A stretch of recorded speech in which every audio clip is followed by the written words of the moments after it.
Bismillahirrahmanirrahim. Assalamualaikum warahmatullahi wabarakatuh. Waalaikumsalam warahmatullahi wabarakatuh.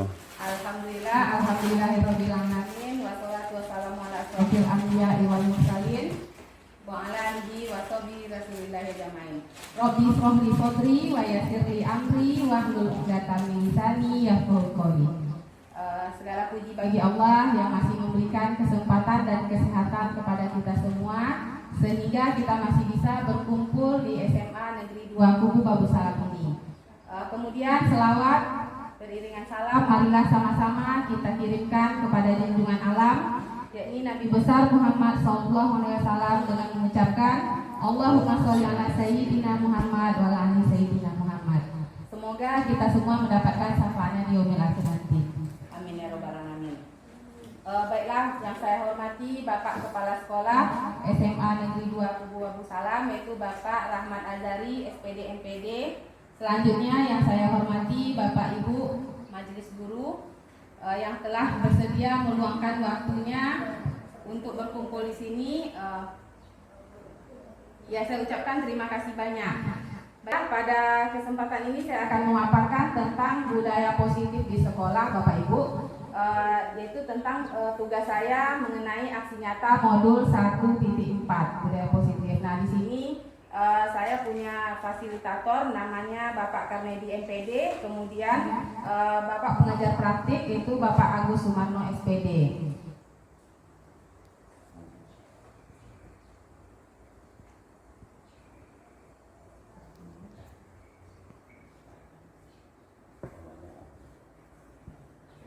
Baik, bagian pertama yaitu pemaparan modul 1.4 budaya positif. Konsep-konsep kunci dalam modul budaya positif yaitu 1. Perubahan paradigma belajar, yang kedua disiplin positif, yang ketiga motivasi perilaku manusia, yang keempat kebutuhan dasar, kelima posisi kontrol restitusi, yang keenam keyakinan kelas dan segitiga restitusi.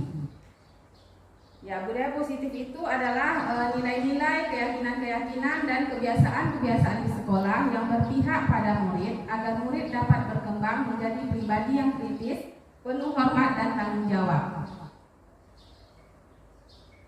Kemudian yang selanjutnya perubahan paradigma. Ya. Bagian yang pertama yang kita bahas adalah tentang perubahan paradigma belajar. Nah, ini mencakup pemetaan standar kompetensi, merdeka belajar, dan asesmen kompetensi minimal sehingga menjamin ruang yang lebih leluasa bagi pendidik untuk merumuskan rancangan pembelajaran dan asesmen sesuai dengan karakteristik dan kebutuhan peserta didik.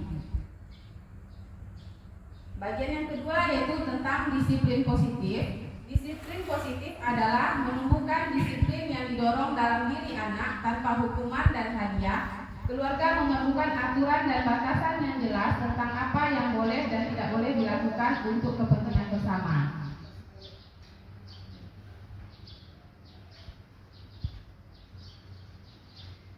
Baiklah, mengapa disiplin positif sangat diperlukan dalam proses pembelajaran? Yaitu dengan menerapkan disiplin positif, guru dapat meningkatkan kesadaran siswa dalam membentuk karakter yang positif. Dalam penerapannya, disiplin positif dapat dibuat melalui kesepakatan antara guru dengan siswa, karena guru ingin membuat siswa terlibat dan bertanggung jawab dalam menjalankan disiplin positif tersebut. Ya, salah satu cara untuk membentuk disiplin positif adalah dengan menerapkan kesepakatan dan keyakinan kelas, di mana kesepakatan dan keyakinan kelas merupakan hasil kerjasama antara guru dan siswa, dimulai dari pembentukan aturan kelas, dilanjutkan dengan mengganti aturan kelas menjadi kalimat-kalimat positif. Ya, contoh disiplin di sekolah bagi siswa yaitu yang pertama datang ke sekolah tepat waktu, yang kedua mengenakan seragam sesuai aturan, yang ketiga mengikuti upacara, yang keempat mengumpulkan tugas tepat waktu, yang kelima tertib dalam mengikuti pelajaran, selanjutnya mengantri di lingkungan sekolah, selanjutnya merapikan kelas sebelum pulang, dan terakhir membuang sampah pada tempatnya. Kemudian yang ketiga, bagian ketiga yang kita bahas yaitu mengenai motivasi perilaku manusia.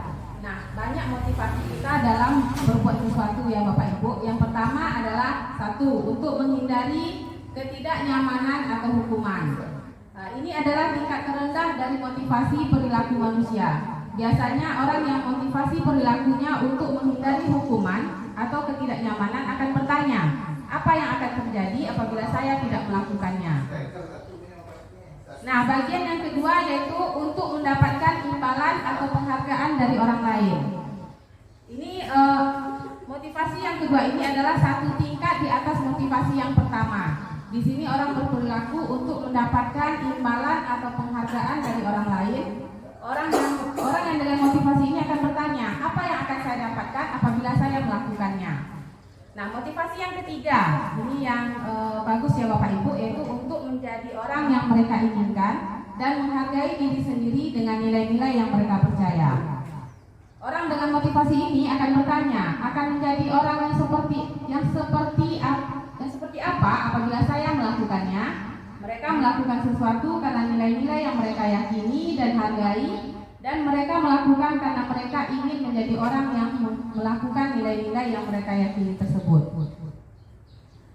Poin berikutnya adalah 5 kebutuhan dasar manusia. Nah, kita dalam hidup ini ada 5 kebutuhan dasar kita.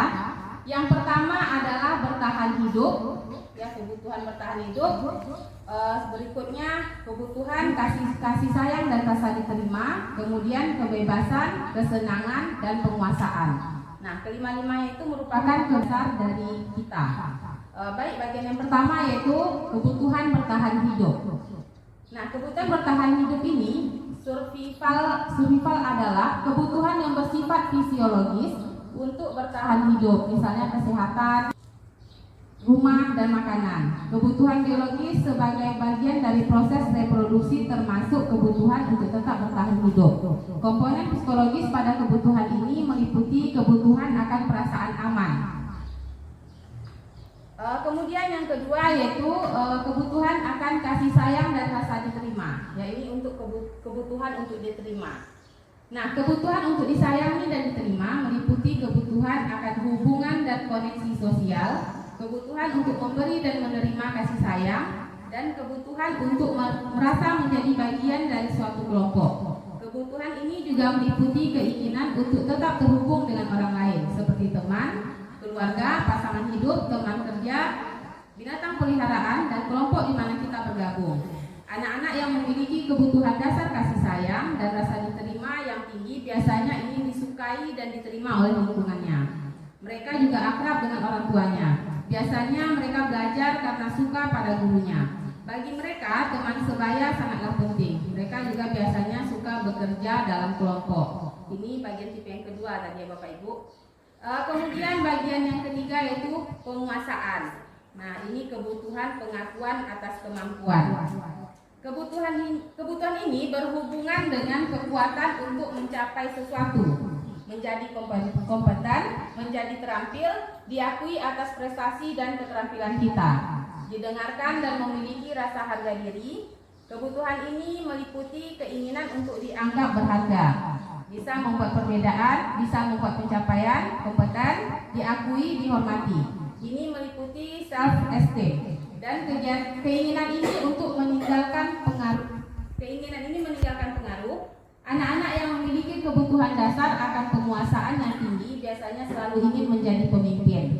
Mereka juga suka mengamati sebelum mencoba hal baru dan merasa kecewa bila melakukan kesalahan. Mereka juga biasanya rapi dan sistematik dan selalu ingin mencapai yang terbaik. Baik, bagian yang keempat yaitu kebebasan atau kebutuhan akan pilihan. Nah, kebutuhan untuk kebebasan adalah kebutuhan akan kemandirian, otonomi, memiliki pilihan dan mampu mengendalikan arah hidup seseorang. Anak-anak dengan kebutuhan kebebasan yang tinggi menginginkan pilihan. Mereka perlu banyak bergerak, suka mencoba-coba, tidak terlalu terpengaruh orang lain, dan senang mencoba hal baru dan menarik. Bila jawaban Doni dalam kasus di atas, ini ada kasus sebelumnya ya Bapak Ibu. Nah, dia merasa bosan dengan bekal makanan yang dibawa ibunya di rumah karena ibunya selalu membawakan bekal yang sama. Oleh karena itu dia ingin mencoba makanan teman-temannya yang beraneka ragam.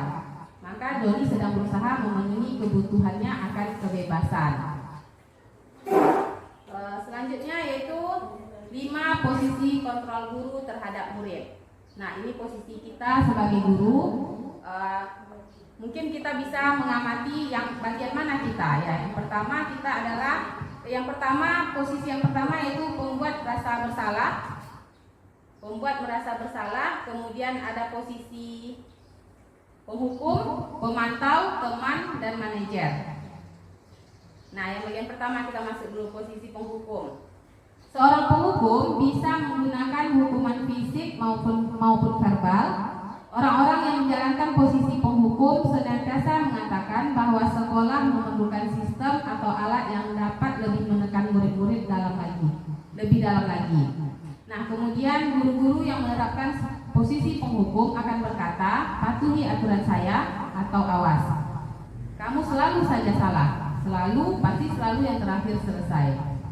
Nah, kemudian posisi yang kedua yaitu pembuat merasa bersalah. Nah, pada posisi ini biasanya guru akan bersuara lebih lembut.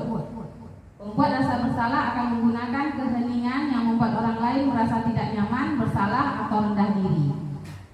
Contoh kata-kata yang keluar dengan lembut seperti, ibu sangat kecewa sekali dengan kamu. Kemudian yang kedua contohnya, berapa kali bapak harus memberitahu kamu ya. Yang ketiga, gimana coba kalau orang tua kamu tahu kamu berbuat begini. Nah, ini posisi yang kedua. Selanjutnya yang ketiga itu sebagai teman. Guru pada posisi ini tidak akan menyakiti murid, namun akan tetap berupaya mengontrol murid melalui persuasi. Posisi teman pada guru bisa negatif ataupun positif. Positif di sini berupa hubungan baik yang terjalin antara guru dan murid.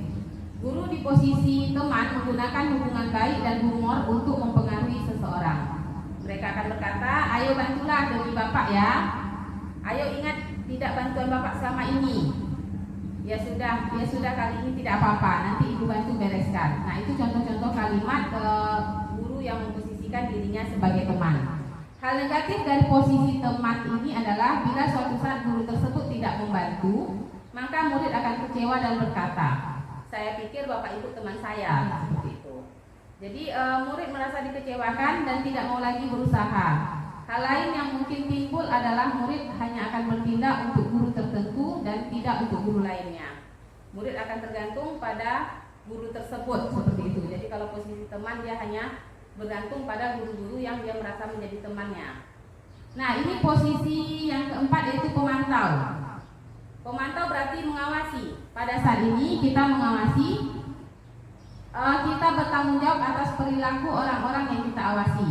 Posisi pemantau berdasarkan pada peraturan-peraturan atau konsekuensi. Dengan menggunakan sanksi atau konsekuensi, kita dapat memisahkan hubungan pribadi kita dengan murid. Sebagai seseorang yang menjalankan posisi pemantau, pertanyaan yang diajukan seseorang pemantau biasanya yang pertama itu peraturannya apa? Kemudian yang kedua, apa yang telah kamu lakukan? Yang ketiga, kita bisa bertanya sanksi atau konsekuensinya seperti apa?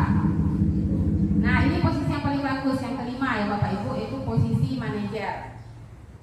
Nah, posisi manajer ini adalah posisi di mana guru berbuat sesuatu bersama dengan murid, mempersilakan murid mempertanggungjawabkan perilakunya, mendukung murid agar dapat menemukan solusi atas permasalahannya sendiri. Seorang manajer telah memiliki keterampilan di posisi teman maupun pemantau. Dan dengan demikian, bisa jadi di waktu-waktu tertentu kembali pada dua posisi tersebut bila diperlukan. Namun bila kita menginginkan murid-murid kita menjadi manusia yang merdeka, mandiri dan bertanggung jawab, maka kita perlu mengacu kepada restitusi yang dapat menjadikan murid kita seorang manajer bagi dirinya sendiri. Nah, itu 5 posisi kontrol guru terhadap murid Bapak Ibu ya. Mungkin kita lebih seringnya kepada, mungkin bagian dari kita ada yang posisinya yang pertama tadi, yaitu sebagai penghukum. Nah, mungkin bagian dari kita juga ada yang posisinya sebagai teman. Kita menganggap murid kita sebagai teman. Nah, yang terakhir itu mungkin belum banyak kita temukan, yaitu posisi guru yang mengambil sebagai manajer. Nah, padahal posisi yang kelima inilah yang terbaik di antara 5 posisi tadi, yaitu kita menempatkan diri kita sebagai manajer, mengajak murid untuk bekerja sama dengan kita agar setiap kesalahan yang dilakukannya dia dapat bertanggung jawab untuk kesalahan tersebut tanpa merasa bersalah, tanpa dia merasa bersalah atau merasa terhukum dengan apa yang kita lakukan. Seperti itu. Baiklah Bapak Ibu, ini sudah sebagian dari yang saya sampaikan. Nah, untuk refleksi sebentar, yaitu kita buat apa dulu ya? Apa namanya? Ice breaking. Ya, kita buat ice breaking sebentar. 5,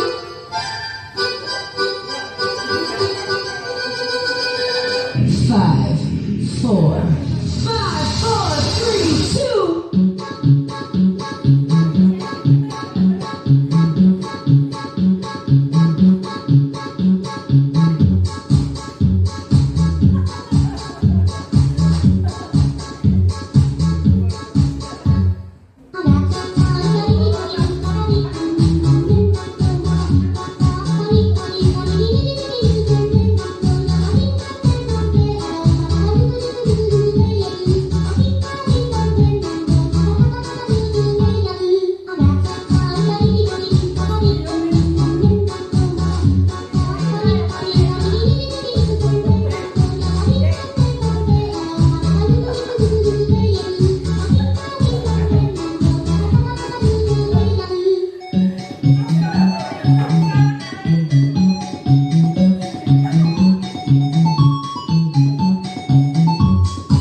bagian yang berikutnya, ilusi guru mengontrol murid. Pada dasarnya, kita tidak dapat memaksa murid untuk berbuat sesuatu jikalau murid tersebut memilih untuk tidak melakukannya. Walaupun tampaknya guru sedang mengontrol perilaku murid, hal demikian terjadi karena murid sedang mengizinkan dirinya dikontrol.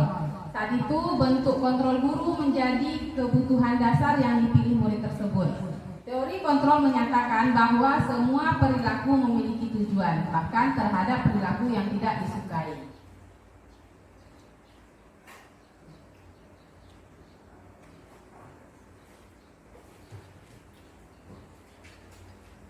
Oke, ilusi yang kedua yaitu bahwa semua penguatan positif, efektif, dan bermanfaat. Penguatan positif atau bujukan adalah bentuk-bentuk kontrol segala usaha untuk mempengaruhi murid agar mengulangi suatu perilaku tertentu.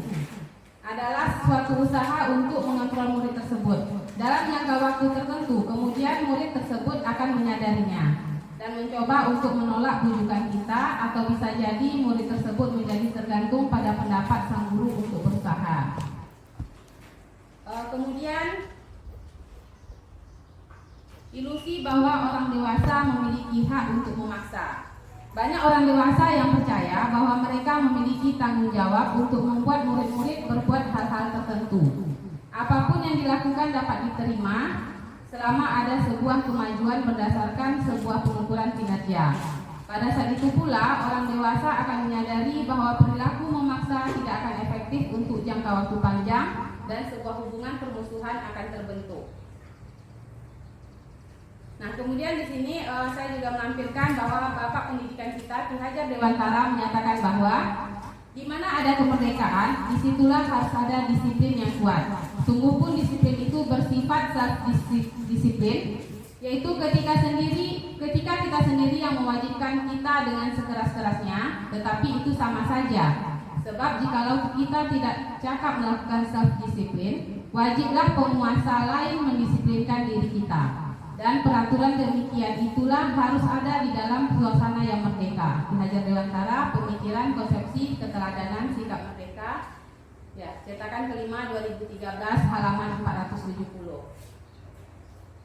Nah, kemudian di Standar Pendidikan Nasional, dalam rangka menciptakan lingkungan yang positif, maka setiap warga sekolah dan pemangku kepentingan perlu saling mendukung, menghayati dan menerapkan nilai-nilai kebajikan yang telah disepakati bersama untuk dapat menerapkan tujuan mulia tersebut. Maka seorang pemimpin pembelajaran perlu berjiwa kepemimpinan sehingga dapat mengembangkan sekolah dengan baik agar terwujud suatu budaya sekolah yang positif sesuai dengan standar kompetensi pengelolaan yang telah ditetapkan. Kemudian tujuan mulia dari penerapan disiplin positif adalah agar terbentuk murid-murid yang berkarakter, berdisiplin, santun, jujur, peduli, bertanggung jawab, dan merupakan pembelajar sepanjang hayat, sesuai dengan standar kompetensi lulusan yang kita harapkan. Nah, berikutnya bagian yang keenam yaitu tentang keyakinan kelas. Nah, keyakinan kelas ini berkaitan dengan siswa kita di kelas, ya Bapak Ibu. Kita membuat keyakinan kelas dan yang nanti akhirnya menjadi kesepakatan kelas. Nah, bagaimana cara kita membuatnya? Itu harus ada kesepakatan antara kita dengan siswa. Nah, artinya sama-sama dalam keadaan menyadari ketika kita membuat keyakinan kelas tersebut. Karena setiap yang kita buat itu adalah untuk kita laksanakan, untuk kita kerjakan. Nah, baiklah. Kita masuk ke yang keenam, yaitu tentang keyakinan kelas. Yaitu keyakinan kelas merupakan metode untuk menimbulkan kembali disiplin positif yang didasari oleh motivasi dari dalam diri. Implementasi keyakinan kelas dilatar belakangi bahwa ditemukannya beberapa murid yang masih diingatkan untuk melakukan tindakan kebaikan atau kedisiplinan. Nah, tujuan keyakinan kelas ini adalah keyakinan kelas dapat diterapkan untuk membangun budaya positif di lingkungan sekolah. Dengan adanya keyakinan kelas di setiap kelas, diharapkan mampu mewujudkan tujuan dari pendidikan yang lebih berorientasi pada nilai luhur Pancasila atau profil pelajar Pancasila. Nah, bagian yang ketiga yaitu langkah membuat keyakinan kelas. Jadi Bapak Ibu yang nantinya akan menjadi wali kelas ini bisa menerapkan langkah-langkah untuk membuat keyakinan kelas tersebut. Yang pertama yaitu proses langkah-langkah membuat keyakinan kelas, proses pembentukan keyakinan kelas mewujudkan budaya positif.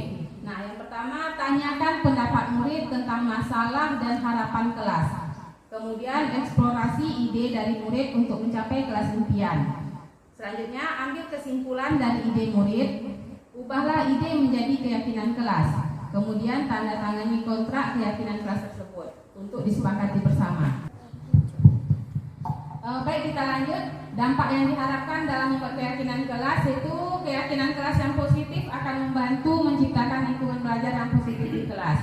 Hal ini akan membuat murid merasa lebih nyaman dan aman untuk belajar, meningkatkan disiplin diri murid. Nah, berikut saya lampirkan contoh dari keyakinan kelas, ya Bapak Ibu. Yang pertama yaitu siswa harus hadir di kelas tepat pada waktunya. Kemudian yang kedua, piket kelas dilakukan lebih awal. Kata yang ketiga yaitu kalimat yang ketiga, wajib memakai seragam sesuai ketentuan pakai seragam di sekolah. Kemudian yang keempat, berperilaku sopan santun dan saling menghargai satu sama lain. Selanjutnya, dilarang menyalakan handphone di dalam kelas.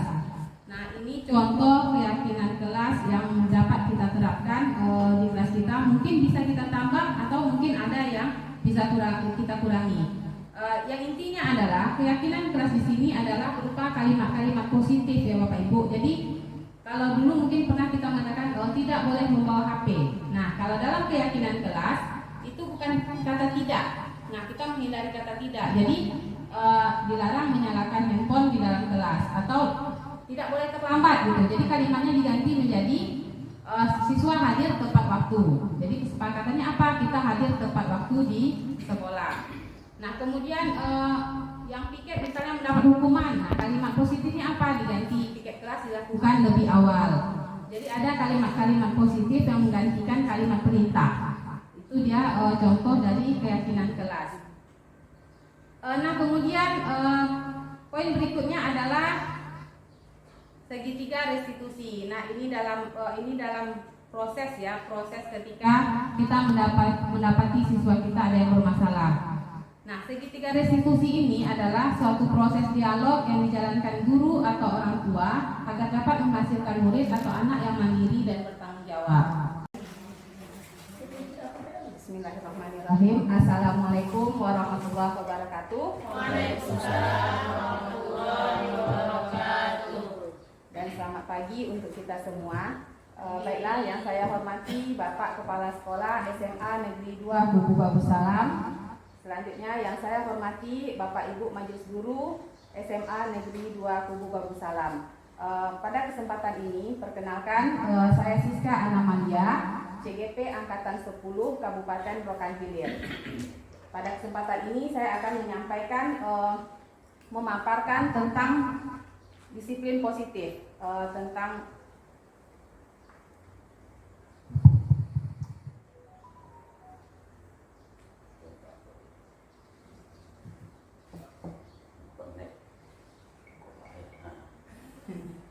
baiklah, pada kesempatan ini saya akan memaparkan tentang budaya positif di sekolah Bapak Ibu, yaitu tentang tugas saya mengenai aksi nyata modul 1.4 budaya positif. Nah, di sini saya punya fasilitator namanya Bapak Karnedi MPD, kemudian Bapak pengajar praktik yaitu Bapak Agus Sumarno SPD.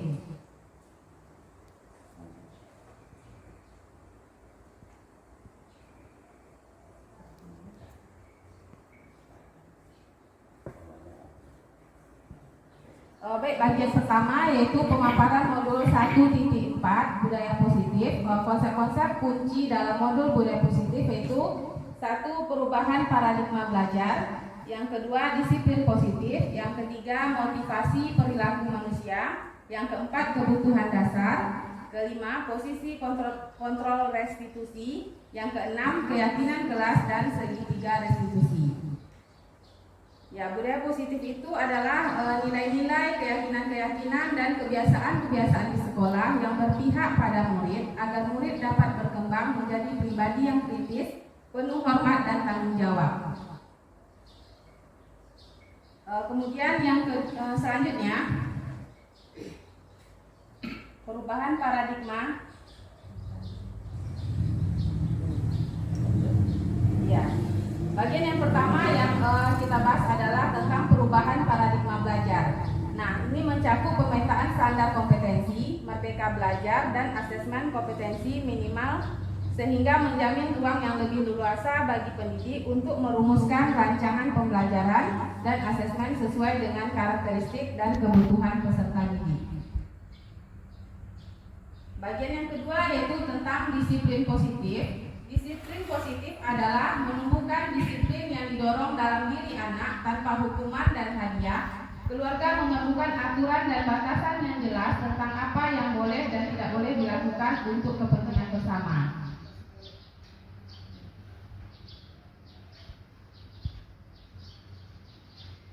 Baiklah, mengapa disiplin positif sangat diperlukan dalam proses pembelajaran? Yaitu dengan menerapkan disiplin positif, guru dapat meningkatkan kesadaran siswa dalam membentuk karakter yang positif. Dalam penerapannya, disiplin positif dapat dibuat melalui kesepakatan antara guru dengan siswa, karena guru ingin membuat siswa terlibat dan bertanggung jawab dalam menjalankan disiplin positif tersebut. Ya, salah satu cara untuk membentuk disiplin positif adalah dengan menerapkan kesepakatan dan keyakinan kelas. di mana kesepakatan dan keyakinan kelas merupakan hasil kerjasama antara guru dan siswa, dimulai dari pembentukan aturan kelas, dilanjutkan dengan mengganti aturan kelas menjadi kalimat-kalimat positif.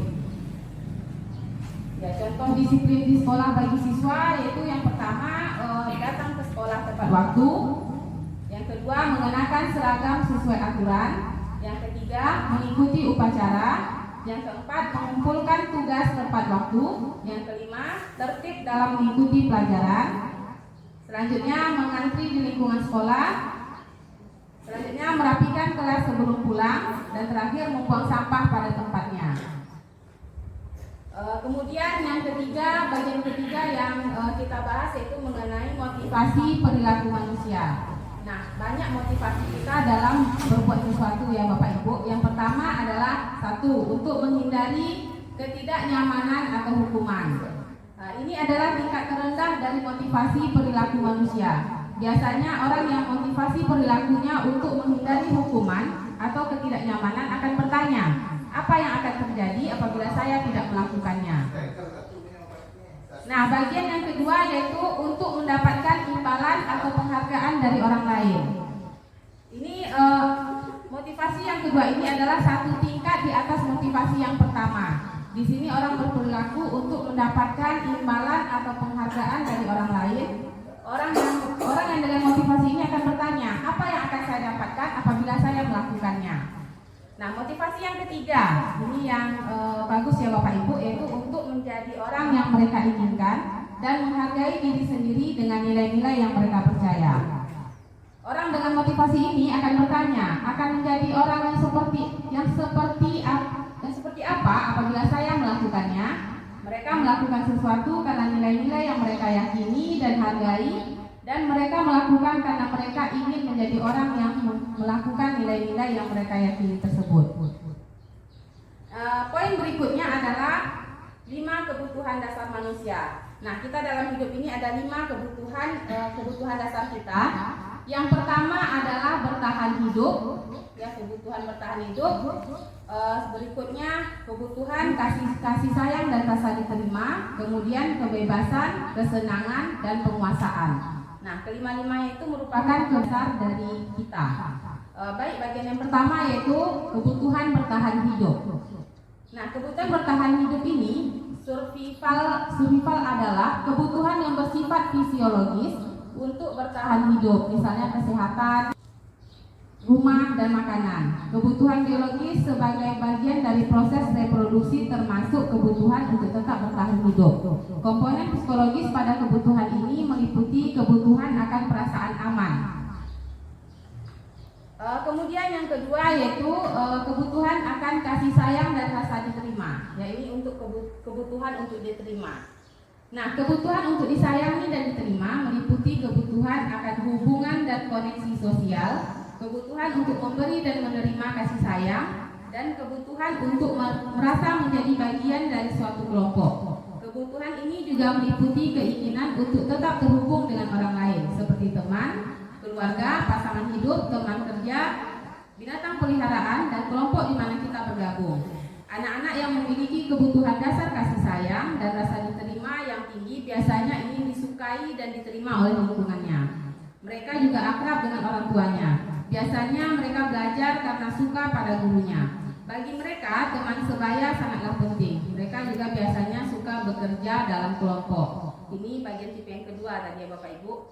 Kemudian bagian yang ketiga yaitu penguasaan. Nah, ini kebutuhan pengakuan atas kemampuan.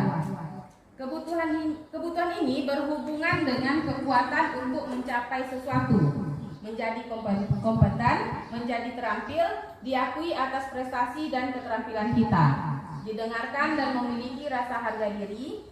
Kebutuhan ini meliputi keinginan untuk dianggap berharga, bisa membuat perbedaan, bisa membuat pencapaian, kompeten, diakui, dihormati. Ini meliputi self-esteem. Dan keinginan ini meninggalkan pengaruh. Anak-anak yang memiliki kebutuhan dasar akan penguasaan yang tinggi biasanya selalu ingin menjadi pemimpin. Mereka juga suka mengamati sebelum mencoba hal baru dan merasa kecewa bila melakukan kesalahan. Mereka juga biasanya rapi dan sistematik dan selalu ingin mencapai yang terbaik. Baik, bagian yang keempat yaitu kebebasan atau kebutuhan akan pilihan. Nah, kebutuhan untuk kebebasan adalah kebutuhan akan kemandirian, otonomi, memiliki pilihan dan mampu mengendalikan arah hidup seseorang.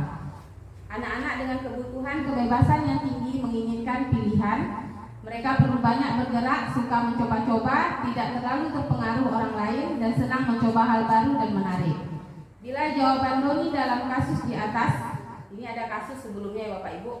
Nah, dia merasa bosan dengan bekal makanan yang dibawa ibunya di rumah, karena ibunya selalu membawakan bekal yang sama. Oleh karena itu, dia ingin mencoba makanan teman-temannya yang beraneka ragam. Maka Doni sedang berusaha memenuhi kebutuhannya akan kebebasan.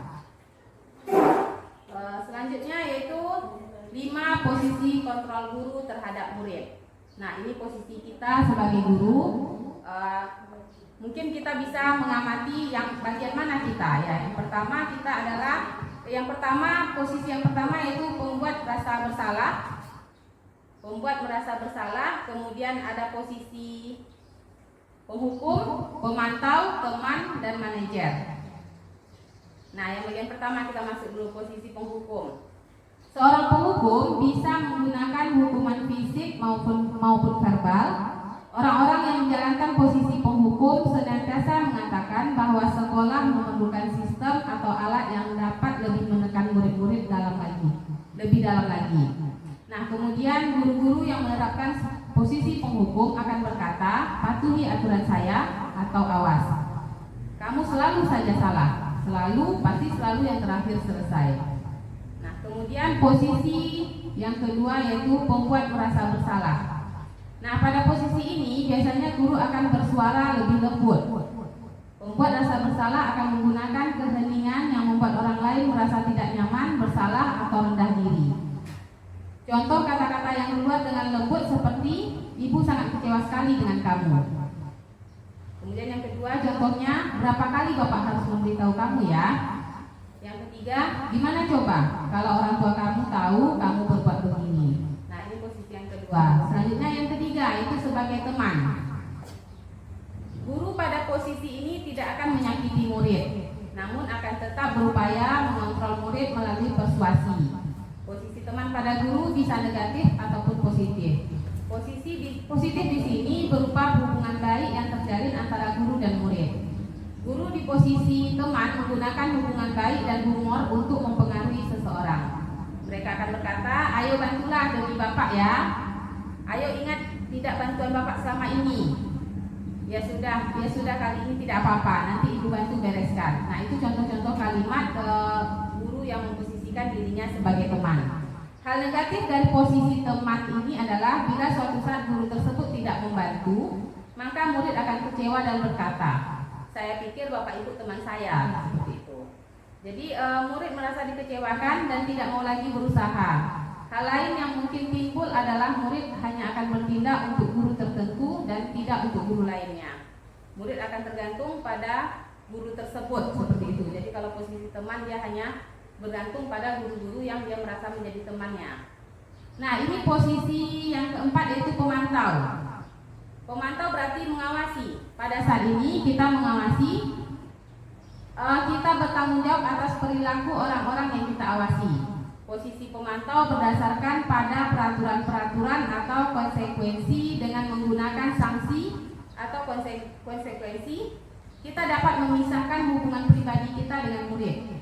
Sebagai seseorang yang menjalankan posisi pemantau, pertanyaan yang diajukan seseorang pemantau biasanya yang pertama itu peraturannya apa?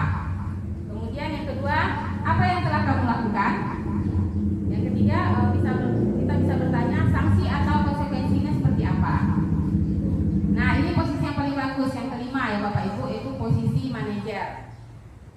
Nah, posisi manajer ini adalah posisi di mana guru berbuat sesuatu bersama dengan murid, mempersilakan murid mempertanggungjawabkan perilakunya, mendukung murid agar dapat menemukan solusi atas permasalahannya sendiri.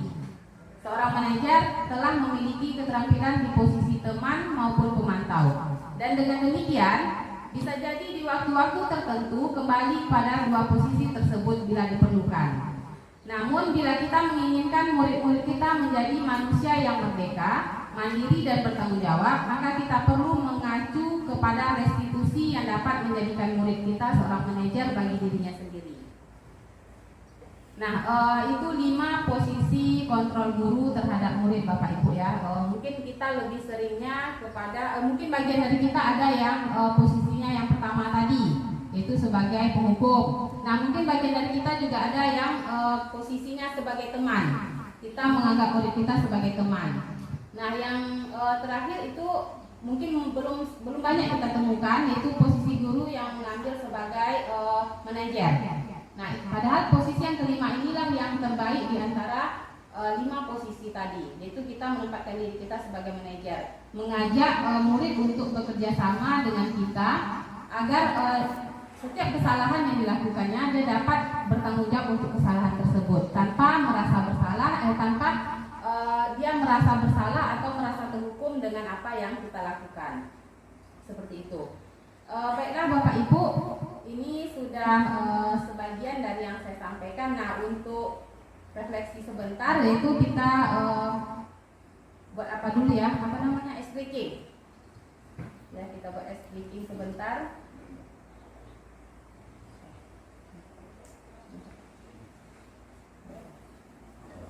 Tidak. Pak M di apa dulu? Dikat dulu Pak M.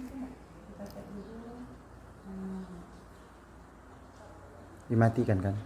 Iya.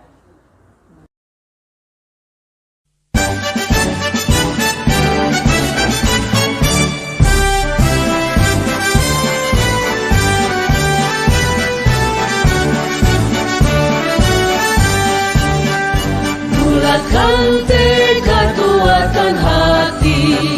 Negeri ini memanggilmu kawan.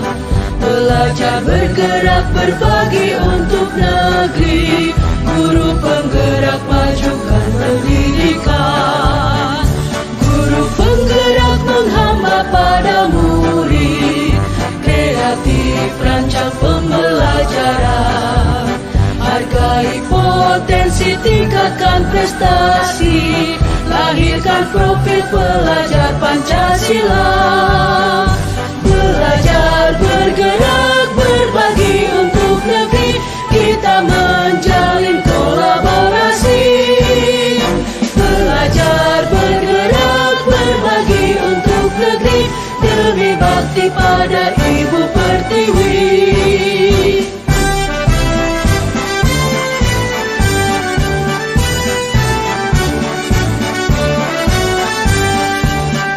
Bulatkan tekad, kuatkan hati. Negeri ini memanggilmu kawan. Belajar bergerak berbagi untuk negeri. Guru penggerak majukan pendidikan. Guru penggerak menghamba pada murid. Kreatif rancang pembelajaran. Hargai potensi, tingkatkan prestasi. Lahirkan profil pelajar Pancasila. Belajar bergerak berbagi untuk negeri. Kita menjalin kolaborasi. Belajar bergerak berbagi untuk negeri. Demi bakti pada Ibu Pertiwi. Belajar bergerak berbagi untuk negeri. Kita menjalin kolaborasi. Belajar bergerak berbagi untuk negeri. Demi bakti pada Ibu Pertiwi. Demi bakti pada Ibu Pertiwi.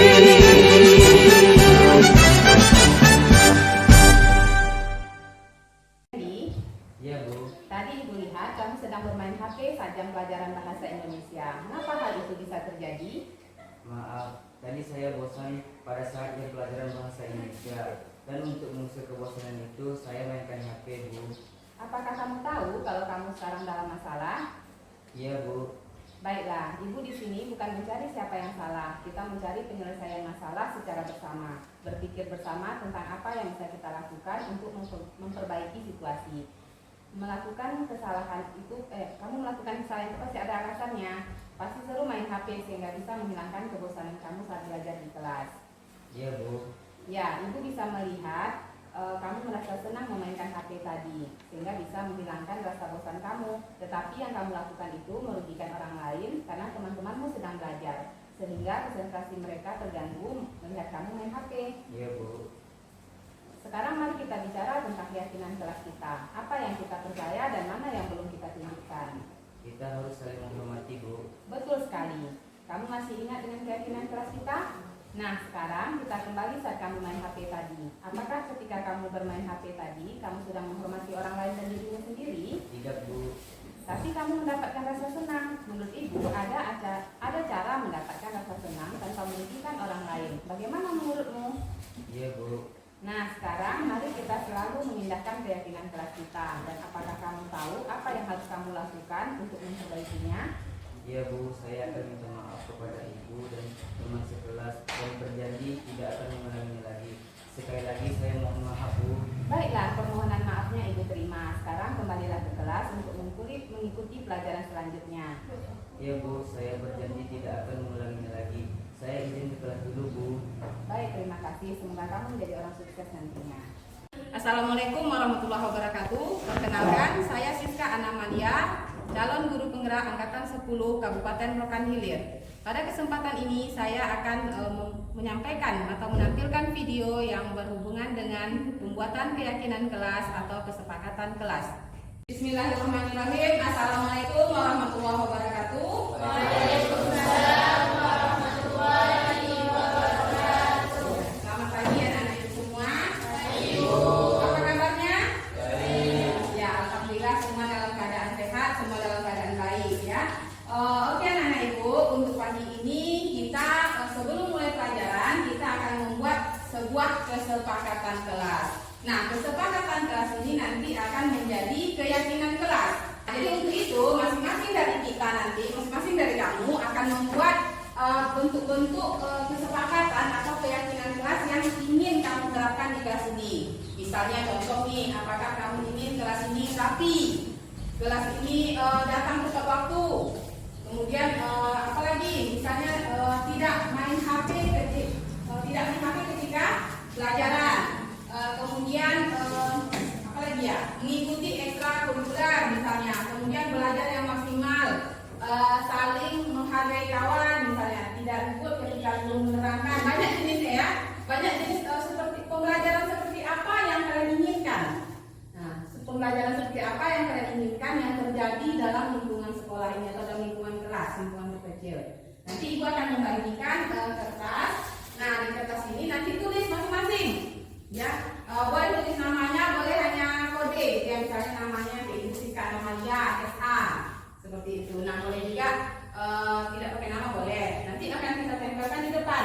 Nah, dari sekian banyak yang ada nanti, sekian banyak kita yang di kelas ini, nah kita akan memilih beberapa yang akan menjadi keyakinan kelas kita. Ya, misalnya kita pilih ada 5 atau 10 yang kita sepakati secara bersama. Karena awalnya kita buat secara individu ya. Baik, dibagikan. Semuanya menulis ya dalam kelompoknya.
Pembelajaran seperti apa yang kamu inginkan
Nanti ditempel belakang ya.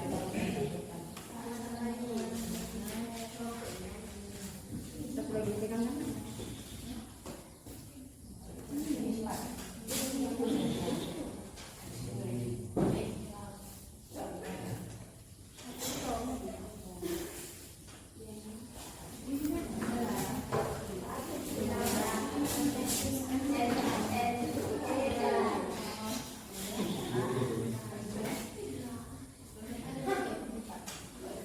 Oke, yang sudah siap, silakan ditempelkan di depan. Ya, dan sudah siap, ayo. Itu di yang tadi dia pakai di belakangnya, dan dompetnya. Nah, dia pakai. Silakan ditempelkan lagi.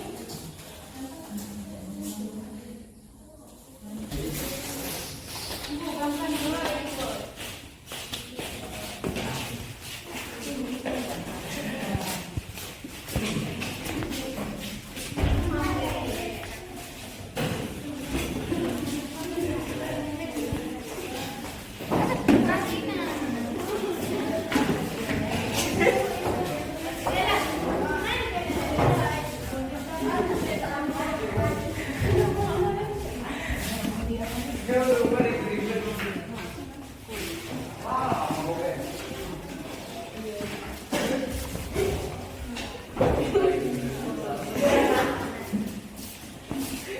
Oke, ada yang belum? Ya.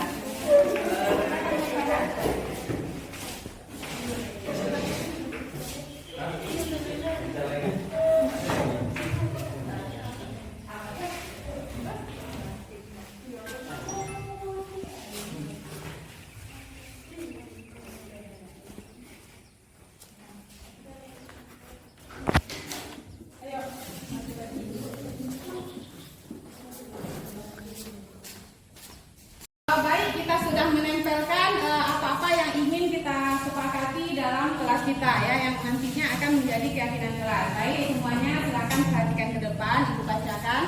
Di sini ada 1, 2, 3, 6, 9, 10, 13, 15, 19 ya. Ada 19 kertas, itu tidak? Ya. Coba Ibu bacakan yang pertama. Kesepakatan yang diinginkan yaitu berpakaian rapi dan disiplin. Ya, itu nanti kita sepakati bersama dulu. Ibu bacakan dulu, berpakaian rapi dan disiplin. Yang kedua, tidak bermain HP saat jam pelajaran dimulai. Tidak berisi atau bercerita dalam mata pelajaran saat belajar. Kemudian datang tepat waktu ya. Kemudian tidak main HP, sama berpakaian rapi, disiplin, taat dan tertib, menjaga kebersihan sekolah. Kemudian mewujudkan kelas yang kompak, kelas yang bersih, dan membuang sampah pada tempatnya. Datang tepat waktu, saling menghargai, kelas yang wangi, ya. Kemudian mendapat sanksi jika tidak piket. Datang tepat waktu, disiplin, sama datang tepat waktu, membuang sampah pada tempatnya, tidak main HP.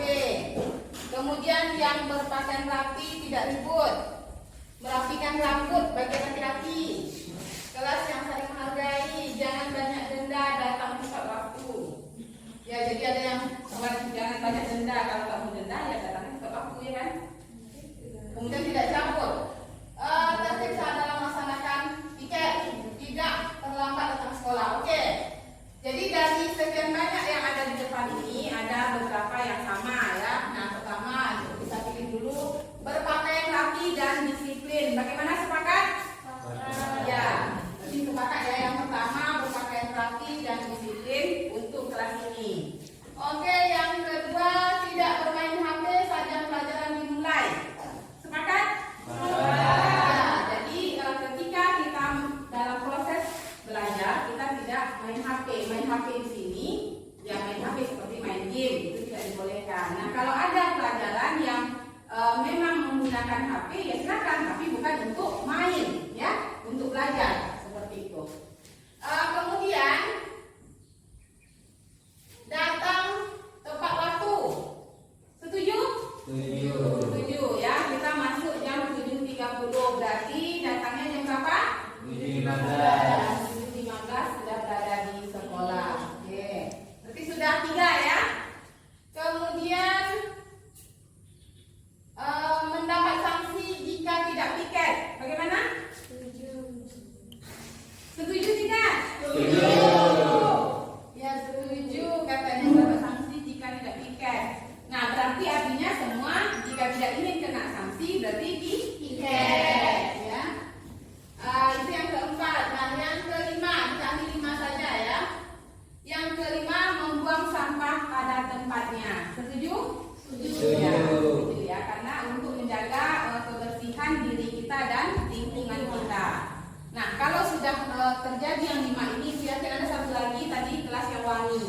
Ya, pasti terwujud kelas yang wangi. Kemudian kalau diri kita bersih, lingkungan kita bersih, pasti tidak ada yang bau ya. Nah, artinya tercapailah keyakinan kelas kita.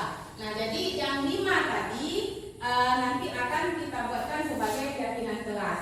Nah, itu yang akan kita terapkan dalam proses pembelajaran untuk 1 semester ke depan. Sepakat anak-anak? Sepakat. Alhamdulillah ya, kita sudah mendapatkan kesepakatan kelas yang nantinya akan kita jadikan keyakinan untuk kelas kita. Baiklah, Ibu ucapkan terima kasih banyak atas partisipasinya, atas kesepakatannya. Ya, mari sama-sama kita wujudkan kelas impian yang kita inginkan seperti itu. Baik, Ibu tutup. Assalamualaikum warahmatullahi wabarakatuh. Waalaikumsalam.